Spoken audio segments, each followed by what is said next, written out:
Mi nombre es Nairobi Frey y el tema a tratar es sobre la historia de la neurociencia en la materia Fundamentos de Neurociencia por el profesor Germán Graterol Bernal de la Universidad Yacambú. La neurociencia tuvo sus orígenes en el siglo V a.C. y comenzó en Egipto cuando los egipcios practicaban la momificación. Para los egipcios el corazón era mucho más importante que el cerebro.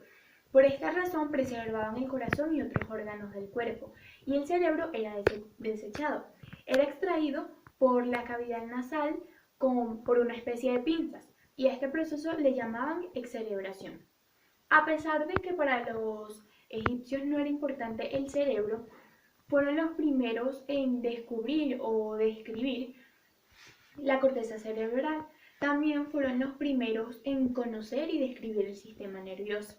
Los precursores de la medicina tal y como la conocemos hoy en día fueron los egipcios. El Papiro de Smith es un tratado que habla sobre medicina y cirugía, en el que se evidencian varios casos clínicos y se revelan varias enfermedades. Uno de los tratados más importantes de la medicina y uno de los más antiguos es el Papiro de Smith, y es precisamente por esto que es tan importante para la medicina hoy en día, ya que planteó como las bases del inicio de la neurociencia. El Papiro de Smith fue escrito en el año 1600 a.C. y fue comprado por un egiptólogo, de allí proviene su nombre, Edward Smith, en 1862, pero no fue hasta 68 años después que lo tradujeron, en 1930. En el papiro se mencionan varios casos clínicos y aparece, yo creo que la mención más antigua de la afasia, descrito en un caso de una persona que no podía hablar, había perdido la capacidad de las palabras. Y este es el caso de la afasia y es el más antiguo que se conoce. También en el papiro aparece por primera vez la palabra cerebro. El papiro de Smith es de gran importancia para la neurociencia hoy en día porque marcó como sus inicios, y gracias a este documento podemos tener una idea de cómo era la medicina en el antiguo Egipto y nos da una gran idea de la similitud que tiene con la medicina hoy en día. Por eso es de gran importancia para la neurociencia. Para la neurociencia, luego de Egipto, esto pasó a Grecia. Y en Grecia muchos filósofos y científicos formaron parte de lo que fue el inicio o el crecimiento de la neurociencia. Filósofos como Aristóteles, que fue científico y filósofo también, nacido en la antigua Grecia. Él creía o formuló una teoría acerca del corazón, creía que en el corazón era donde permanecía o estaba la llama vital de la vida, que era llamada espíritu y era un espíritu de calor. Él en sus estudios, en los estudios que él realizó, descubrió que el corazón era el primero en latir cuando estaba como formándose o creciendo el organismo. El primero en nacer y el último en morir, fueron sus palabras. Para la neurociencia, Aristóteles fue muy importante, al igual que Hipócrates, médico griego bien llamado el padre de la medicina. Hipócrates fue el primero en elevar la medicina a un nivel científico.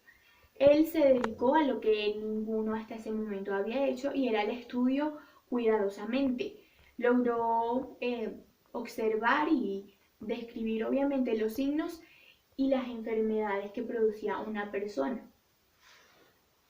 Galeno también forma parte importante de la neurociencia, médico, cirujano y filósofo.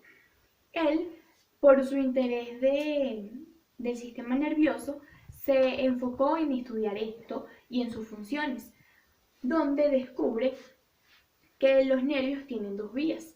Él las llamó en ese momento las vías de las sensaciones y las vías de las acciones físicas, lo que más tarde conocemos como vías sensoriales y vías motoras. René Descartes formó parte también de lo que es el nacimiento de la neurociencia. Filósofo, médico, fisiólogo y francés. Él a la neurociencia aportó la teoría del reflejo.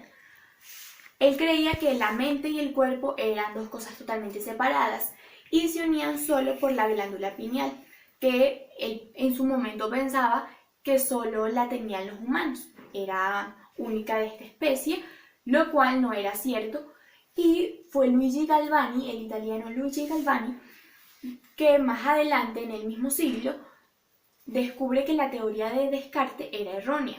Sin embargo, a pesar de ser errónea su teoría, siguió permaneciendo el término reflejo en la neurociencia. El italiano Camillo Golgi, más adelante, creó el método de la tintura mediante el nitrato de plata.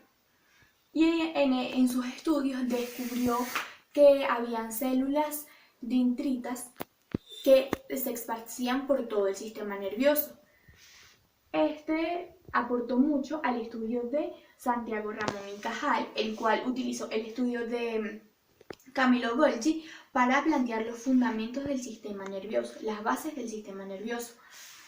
Camilo y Santiago Ramón y Cajal fueron grandes científicos que aportaron mucho a la neurociencia.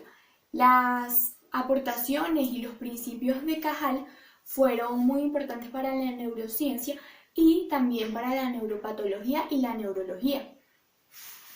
Siendo que todavía hay muchas fronteras por cruzar en el estudio del cerebro humano, los egipcios y todos estos filósofos y científicos formaron gran parte de lo que es el nacimiento y la extensión de la neurociencia moderna.